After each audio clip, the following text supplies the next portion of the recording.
Okay, here I am at a place we own 32 acres in a gold bearing area.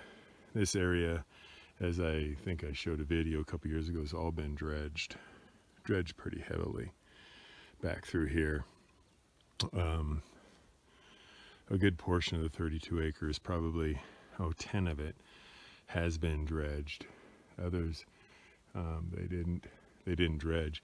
What I did is I found in the middle of these, I look for trees that look to be more over 100 years old, because this was dredged back in the late 1930s and 40s. So what I do is I look for large chunks of bedrock that weren't being able to be moved by the jitterbugs or by the dredges, and I try to find things like that to dig around, or I'll try to find stumps. I don't see any around here, but stumps that are fairly old, 100 years or so.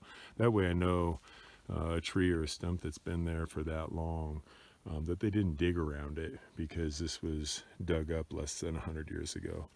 But that's kind of what I'm doing. Right now I'm down in here in this hole. It's got high water level right now because of the spring runoff, and I'm got my suction dredge.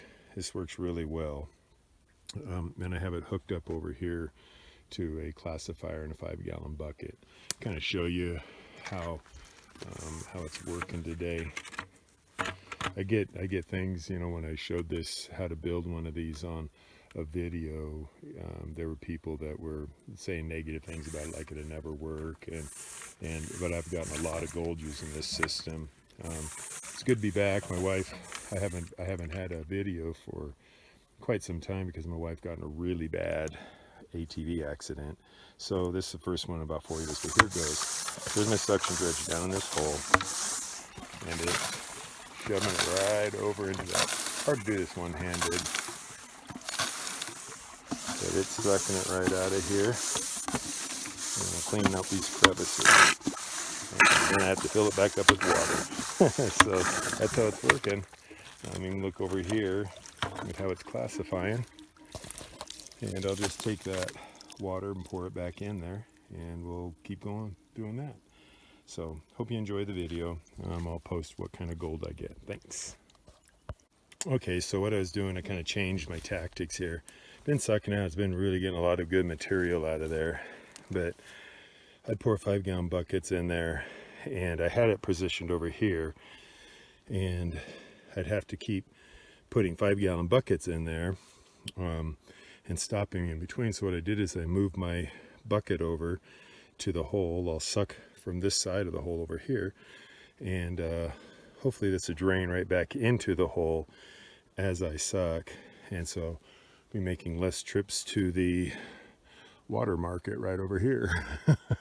So anyhow, I'll continue sucking out that hole and some other crevices, and I'll show you what we get. Thanks. So I sucked this hole out really good as I could down here. So now I'm back in with just some normal tools, my shovel, and stuff, and I'm digging down inside. That looks like a good gold catcher to me. Right off the face of this bedrock. It's just a natural sluice box right in there. So what I'm doing is I'm digging down inside here, back in about a foot or so. I'm trying to get as much as I can off the bedrock. Then I'll just wash it clean with water. I'd like to figure out how I can move this rock. I might just go get a winch and move this rock out of the way. Give me something to do for an afternoon. But anyhow, that's what I'm doing. This looks like a gold catcher to me, doesn't it to you? I mean, yeah. So I'll just keep digging along the face of this rock here for a while. Get a little bit in my pan. I'm going to pan it out, see if I got anything, if I'm onto it still. And I'll let you know. Okay, so here's what I got out of that hole. That must be about, half a gallon, maybe a little more cons or of classified material that I got out of this hole that I've shown you. So what I'm going to do is I'm going to take it over there. I know I got gold in here. I'm pretty positive there's gold in there. So I'm going to go pan this out, and then I'll show you what I got. So here's the take, not a lot. Must be 20 little pieces in there. you know, for about a half hour. There must have been, you know, about an hour maybe. And like I showed you, there was about a half gallon or of cons in there that I panned out. But that's what I got. You know, it's not a lot, but any gold's better than no gold, right? So thanks for watching. Talk to you later.